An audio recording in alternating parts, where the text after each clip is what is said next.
Olá, tudo bem? Vamos para mais um capítulo da nossa Bíblia Sagrada, no nosso estudo do Êxodo.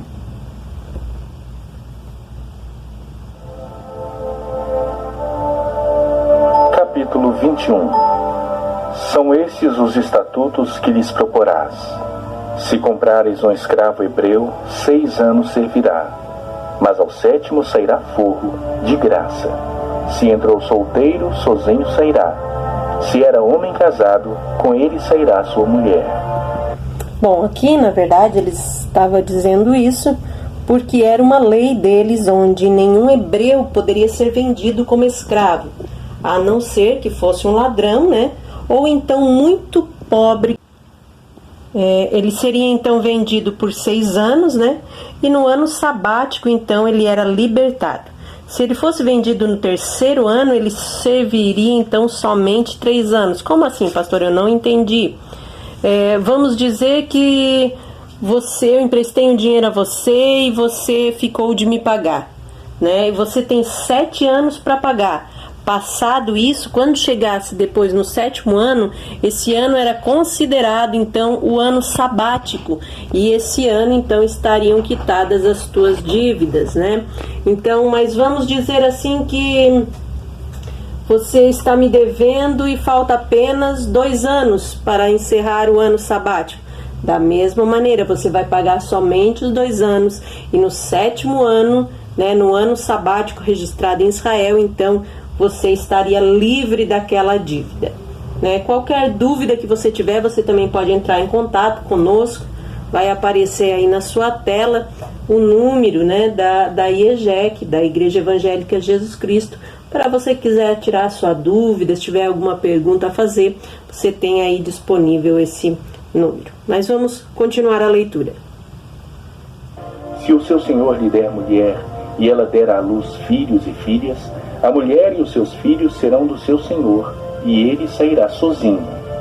Porém, se o escravo expressamente disser: eu amo meu senhor, minha mulher e meus filhos, não quero sair forro, então o seu senhor o levará aos juízes, e o fará chegar à porta ou à ombreira, e o seu senhor lhe furará a orelha com uma sovela, e ele o servirá para sempre. Se um homem vender sua filha para ser escrava, esta não lhe sairá como saem os escravos. Se ela não agradar ao seu senhor, que se comprometeu a desposá-la, ele terá de permitir-lhe o resgate. Na verdade, aqui está falando das moças, né, que eram pegas, então, como pagamento, e se eles não agradassem a elas, né, elas estariam livres, então, né, isso também conta na lei dos 6 anos, né, liberto, então, no 7º ano. Poderá vendê-la a um povo estranho, pois será isso deslealdade para com ela. Mas se a casar com seu filho, tratá-la-á como se tratam as filhas. Se ele der ao filho outra mulher, não diminuirá o mantimento da primeira, nem os seus vestidos, nem os seus direitos conjugais. Se não lhe fizer essas 3 coisas, ela sairá sem retribuição, nem pagamento em dinheiro. Quem ferir a outro de modo que este morra, também será morto. Porém, se não lhe armou ciladas, mas Deus lhe permitiu caísse em suas mãos, então te designarei um lugar para onde ele fugirá. Se alguém vier maliciosamente contra o próximo, matando-o à traição, tirá-lo-ás até mesmo do meu altar, para que morra. Quem ferir seu pai ou sua mãe, será morto. O que raptar alguém e o vender, ou for achado na sua mão, será morto. Quem amaldiçoar seu pai ou sua mãe, será morto. Se 2 brigarem, ferindo um ao outro com pedra ou com punho, e o ferido não morrer, mas cair de cama, se ele tornar a levantar-se e andar fora, apoiado ao seu bordão, então será absolvido aquele que o feriu. Bom, aqui nós vimos ali no versículo de número 13, né? Se um homem por acidente matasse um outro homem, ele tinha então permissão para fugir para a cidade de refúgio, né? Onde ele viveria então com segurança até o caso ser levado a juízes para ser decidido. Somente o parente mais próximo, intitulado de vingador de sangue, é que poderia matá-lo, e se ele fosse encontrado fora da cidade de refúgio. Dentro da cidade de refúgio não lhe era permitido matar né? Ele estava ali, então a pessoa que havia matado estava ali em segurança. Claro, como eu já falei, isso se fosse um acidente, não um assassinato, né?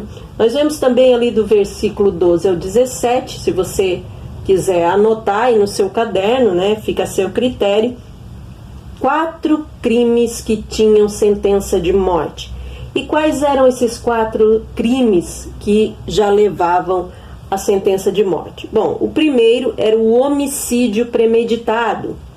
Segundo, agressão física aos pais.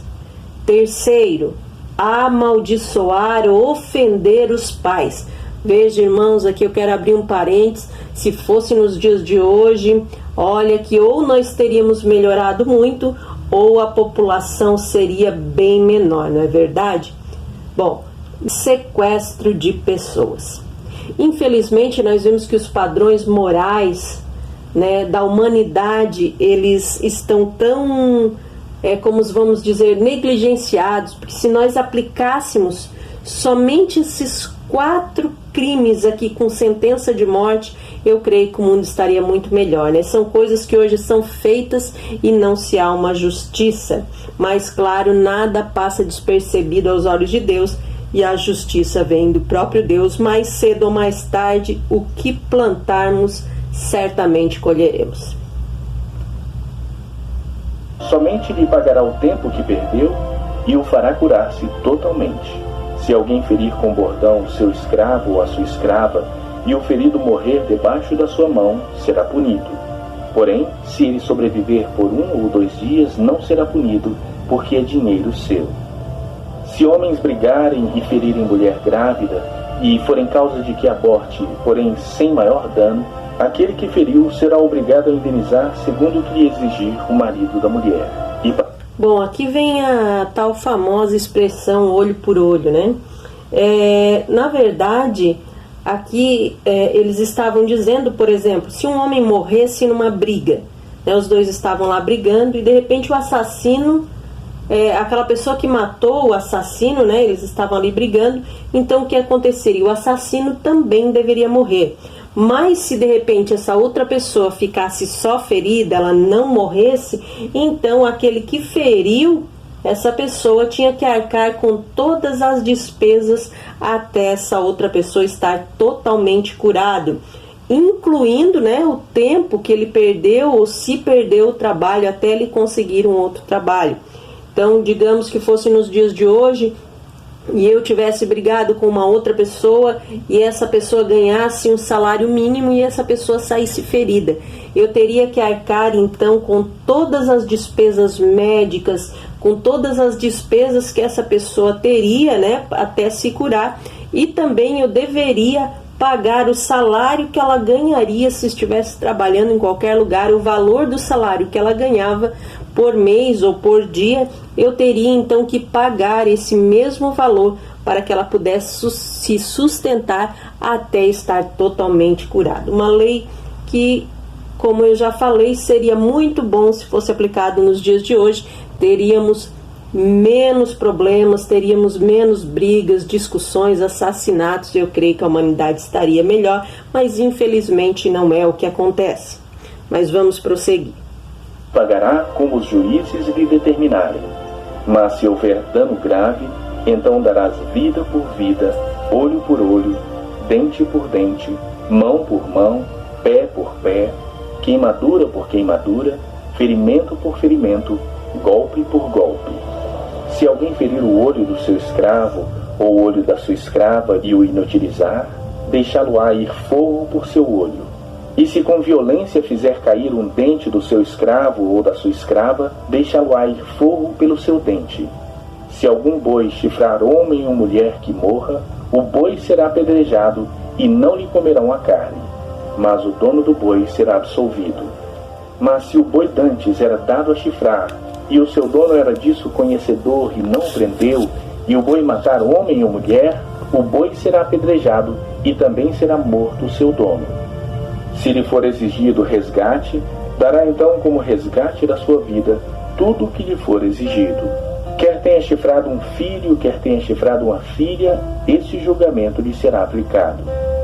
Se o boi chifrar um escravo ou uma escrava, dar-se-ão 30 ciclos de prata ao senhor destes, e o boi será apedrejado.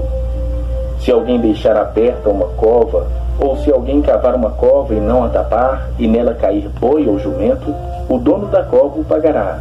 Pagará dinheiro ao seu dono, mas o animal morto será seu. Se um boi de um homem ferir o boi de outro, e o boi ferido morrer, venderão o boi vivo e repartirão o valor, e dividirão entre si o boi morto. Mas se for notório que o boi era já dantes chifrador, e o seu dono não o prendeu, certamente pagará boi por boi, porém o morto será seu. Bom, aqui nós vimos então, né, essa questão aí do olho por olho, dente por dente, como nós já falamos, né? Então, tudo era uma questão de ajuda também financeira, né? Tanto fosse uma pessoa, um boi, um animal que tivesse sido prejudicado, a pessoa, o dono, né, desse outro animal que fosse prejudicado, também deveria pagar então aquele valor, ou valor, se fosse um animal usado para trabalho, então usar o valor que este animal traria para aquela família, para aquelas pessoas, né?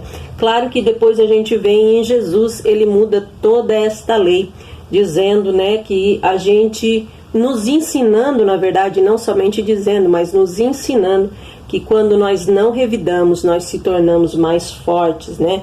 Jesus vem ensinar que o olho por olho, dente por dente, não seria mais válido, mas sim seria válido você dar a outra face, você ser servo do seu próximo.